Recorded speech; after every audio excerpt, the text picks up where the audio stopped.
ময়না। হ্যাঁ হ্যাঁ হ্যাঁ পিসেমশাই। সোনার কি এত রাত হওয়ার কথা ছিল? আমাকে তো বলেছিলেন যে একটা অনুষ্ঠানে যাবেন, কোন একটা স্কুলে। কোন স্কুলের অনুষ্ঠান কি এত রাত অবধি হইতে পারে দাদা? তার লিগাই তো চিন্তা করতেছি। তাছাড়া রাস্তাঘাটে আজকাল যা চুরি ডাকাতির ঘটনা ঘটছে, কেন যে তো রাত বিরেতে বাড়ি ফিরে আমি জানি না।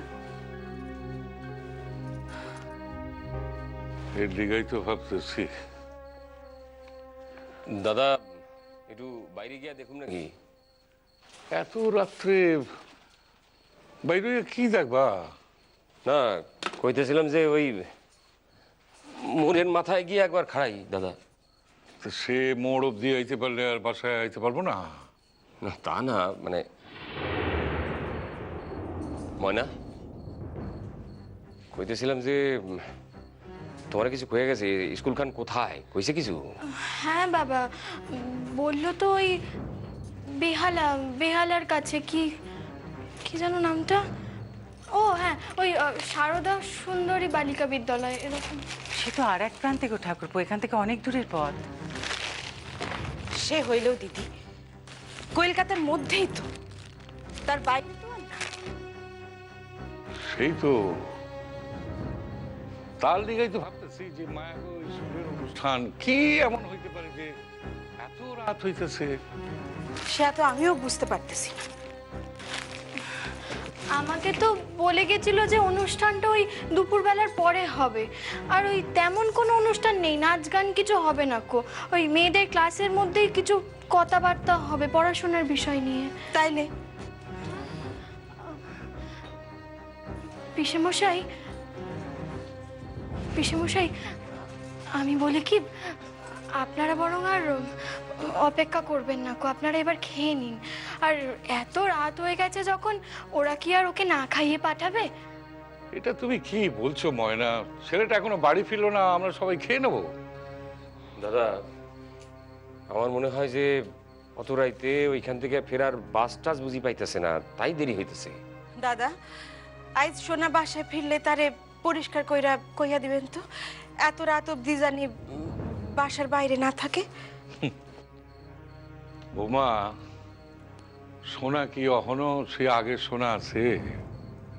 তোমার পোলায় এখন বড় হইছে, তার দায়িত্ব অনেক বাড়ছে। সে একজন নামকরা অধ্যাপক,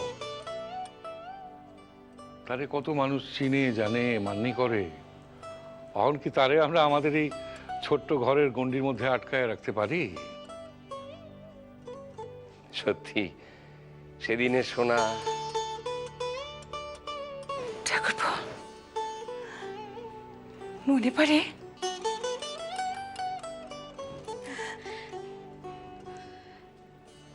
টলমলে পায়ে হাঁটতে হাঁটতে সারাটা বাড়ি ঘুরে বেড়াতো।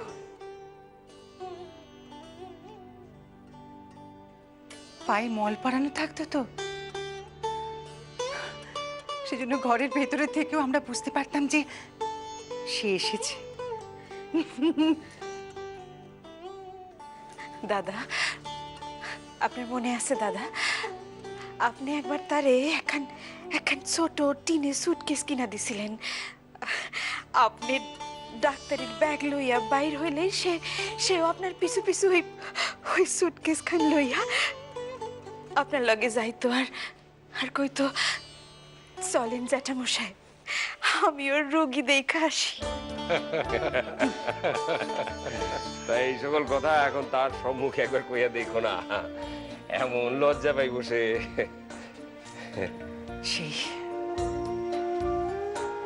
সেই সময়টাতে অনেক ভালো ছিলাম রে ছোট।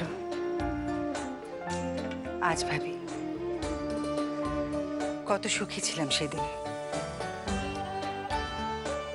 কিন্তু সুখে থাকতে তো মানুষ সুখের মর্ম বোঝে না, আমিও বুঝিনি। জল জঙ্গলের দেশ বলে কত হেলা ফেলা করেছি রূপচাঁদপুরকে, অথচ আজ আজ সেখানে যাওয়ার জন্য মনটা এত ছটফট করে।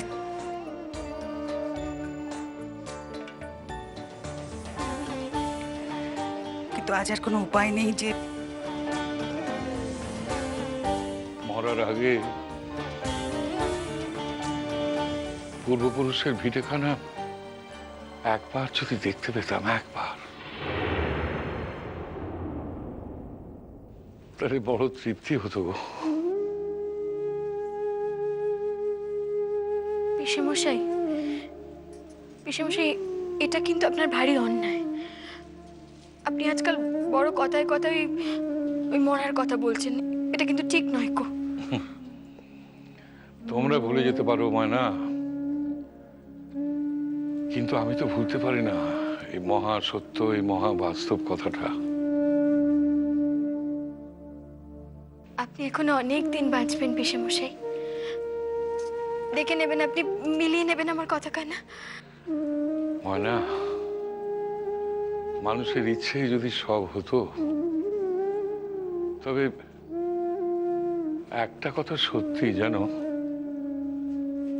মরতে ইচ্ছে করে না। অনেক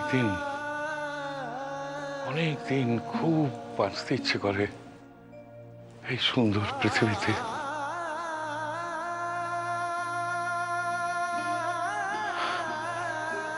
ধন সম্পদের কথা তো কখনো ভাবিনি। এই পৃথিবীতে যে জন্মাতে পেরেছি, এটাই তো অনেক। হ্যাঁ, আমার তো নিজেকে পরম ধনী মনে হয়। এর রূপ, রস, গন্ধ। চলেন দাদা, এইবার পূজার আগে একবার দেশের বাড়ি থেকে ঘুরে আসি। সত্য কথা কি জানেন দাদা, আমি নারে একবার দেখতে খুব ইচ্ছা করে। ওই দেশেই তো হৃৎপিণ্ড খান থুয়ে আসছি বৌমা। বাংলাদেশি তো আমার হৃৎপিণ্ড খান অহনো তাজা রাখছে। কদম দাদা, শাহাবুদ্দিন দাদা, সবার কথাই বড্ড মনে পড়ে গো।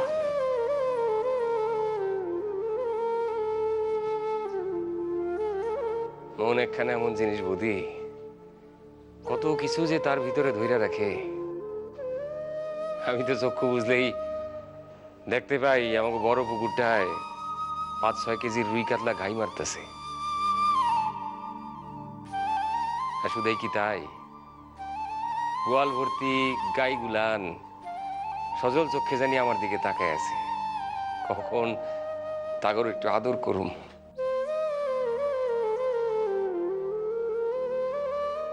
এখন তো বর্ষাকাল চলতেছে, বাংলাদেশ বুঝি সুন্দরী হইয়া অহনি সাজিয়ে উঠছে।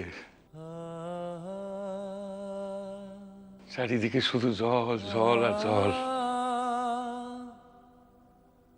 ঘর থেকে উঠান পার হইয়া রান্নাঘরে যাইতেও তো নৌকা লাগে। শুধাই জল, চারদিকে যেদিকে দু চোখ যায় শুধাই জল, জল আর জল।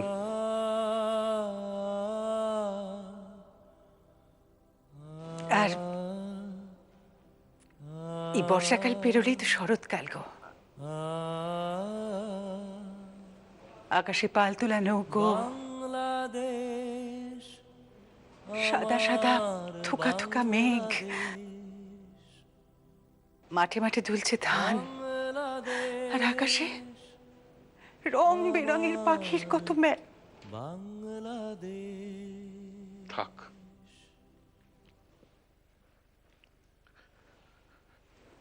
থাক ছাড়া, ওসব কথা থাক আর বলো না।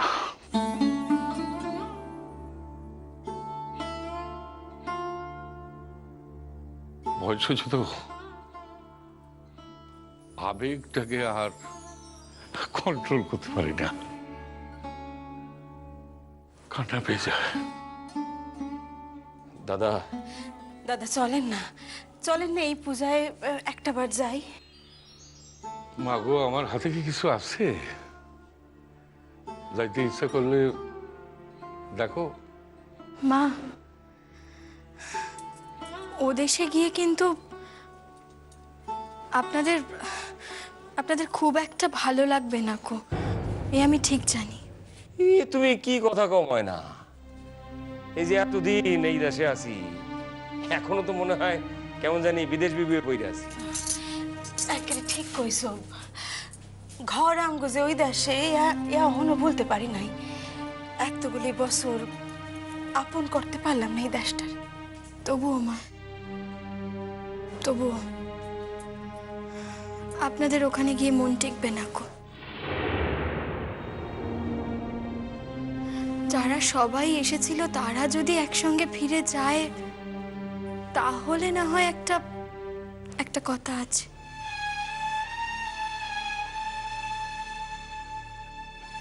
কি আশ্চর্য ময়না, সকলে মিলে যাওয়ার কথাই তো কইতেছি।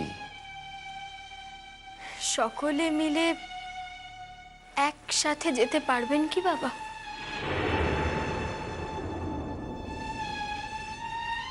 তার মানে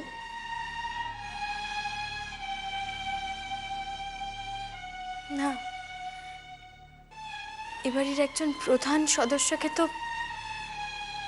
আমরা আমরা হারিয়ে ফেলেছি বাবা।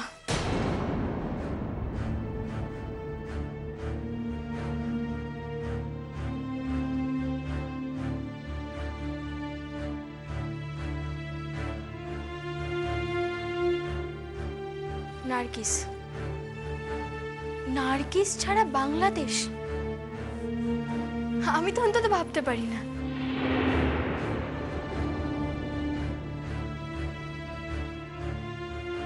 আর আমি যখন ভাবতে পারি না তখন তখন আপনারা কি করে পারবেন? আপনারা কি করে পারবেন বাবা? পারবেন না।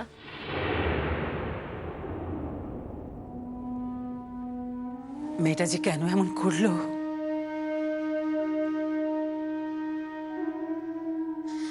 কোনো ঠিকানা না রাইখা হারাইয়া গেল। এ কথা সত্য। বাংলাদেশ আমার কাছে কিরণমালার অমর, করুণ, উজ্জ্বল এক মুখ। একদিন তারা ঠিক খুঁজে পাবো দাদা, এ আমার বিশ্বাস। তবে বাংলাদেশে গেলে কিরণ ছাড়া যদি যাই তাহলে কদম দাদা আমিনার সম্মুখে খারামুখী করে।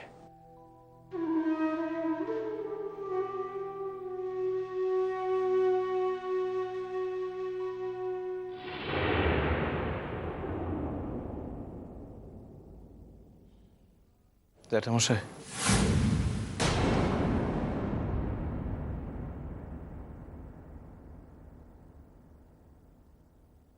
আচ্ছা, এত দেরি হলো কেন?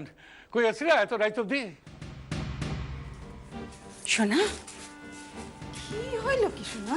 কথা কও। শোনা, রাস্তাঘাটে কি গাড়ি ঘোড়ার কোনো বিভ্রাট হয়েছিল? ও শোনা, রাস্তায় কোনো ঝামেলায় পড়নি তো? না জ্যাঠাইমা, এক স্কুলের অনুষ্ঠানে গেছিলাম, তয় তা 6টার ভিতর শেষ হয়ে গেছিল। তাইলে সেই স্কুলের হেডমিস্ট্রেসের লগে কথা কইতে কইতে কখন যে এত রাত হয়ে গেল বুঝতে পারি নাই। হেড মিস্ট্রেসের লগে কি এমন কথা কইতে আসছিল যে একেবারে বাসায় ফিরতে রাত হয়ে গেল? সে মেলা কথা জ্যাঠামশাই। ঠিক বুঝি না। বাবা, তার লগে আমি এখন বোঝাপড়া করতেছিলাম।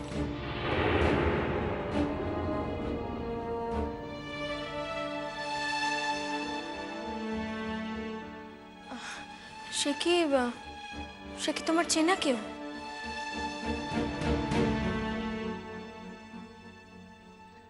শুধুই আমার না, আমাগো সকলের পরম সেনা।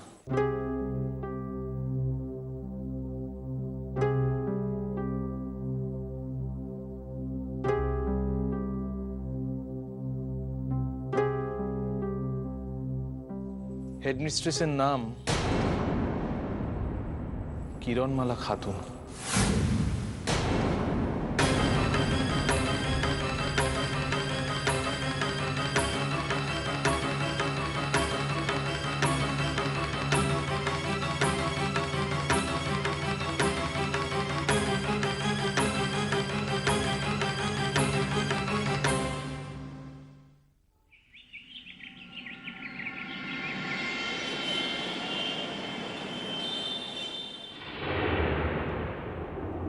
তুমি তো আর ভুঁই ফোড় নাও সৌম্য। তোমার বাবা আছে, মা আছেন, তোমার পরিবার আছে।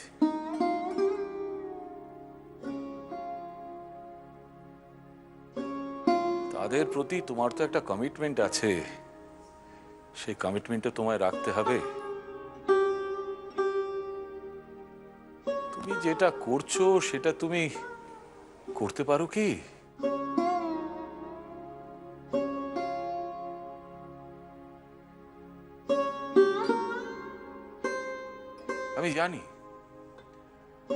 আমি জানি আজ বিকেলে তোমার ফ্লাইট আছে, তুমি ফিরেও আসতে পারবে না,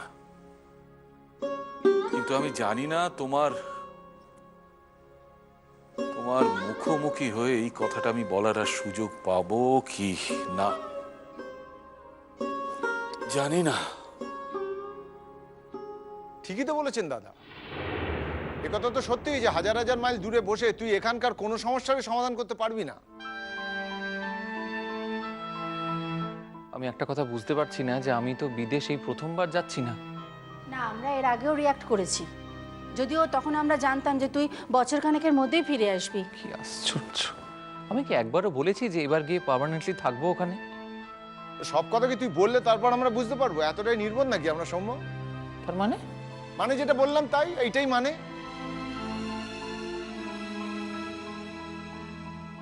বাবা,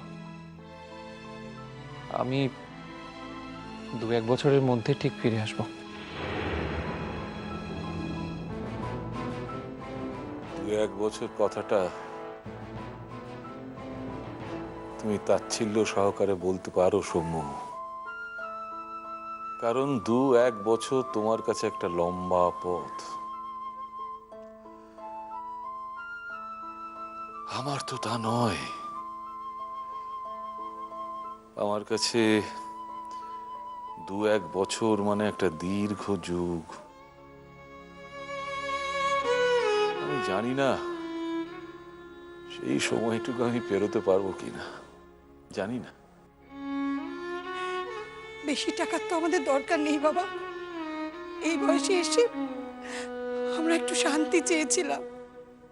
সারা জীবন কষ্ট করে ছেলে মেয়েকে মানুষ করার পর যদি এই সুখটুকু না পাই তাহলে তো। কেঁদো না মা, কেঁদো না, চুপ করো। আচ্ছা বেশ, অন্তত বছরখানেক তোমরা। সৌম্য, বছরখানেক মানে তো অনেকগুলো দিন, অনেকগুলো মাস। আমি তোকে ছেড়ে থাকতে পারবো না সৌম্য, পারবো মা, না। দেখবি ফিরে এসে আর মাকে দেখতে পাবি না সৌম্য।